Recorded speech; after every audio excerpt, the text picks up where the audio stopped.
Alors, substituer, c'est remplacer les lettres par des valeurs numériques, par des nombres. Donc, quand je vois la lettre A, je vais imaginer que c'est une boîte sur laquelle on a scotché A. Et à l'intérieur, je vais mettre la valeur de A donnée dans l'énoncé, c'est-à-dire 7. Je remplace A par 7. Je vais écrire A. Ensuite, la multiplication. B, c'est une boîte dans laquelle je vais mettre la valeur de B, c'est-à-dire dans cet exemple, moins 3. Dans B, je vais mettre moins 3. Je vais donc écrire moins 3, et là, il y a deux symboles opératoires, je mets la parenthèse. Remarquez au passage, les parenthèses, en fait, c'est une boîte sur laquelle on n'a pas dessiné le sol et le plafond pour aller plus vite. Ensuite, il y a la soustraction, et suivi de la boîte C, et dans la boîte C, je vais mettre le nombre moins 2.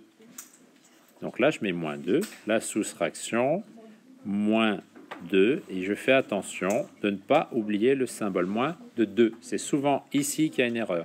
Vous avez deux symboles moins et vous ne les écrivez pas. Maintenant, j'ai ce calcul. Si je le réécris au propre, 7 fois moins 3, moins 2. J'ai fait la première étape. J'ai substitué, j'ai remplacé les lettres par leur valeur. Maintenant, j'effectue le calcul. D'abord, la multiplication. 7 fois moins 3, ça fait moins 21. Moins 2. Je transforme la soustraction en addition, ça fait plus 2. Et moins 21 plus 2, c'est pareil que plus 2 moins 21, ça fait moins 19. Et j'ai terminé.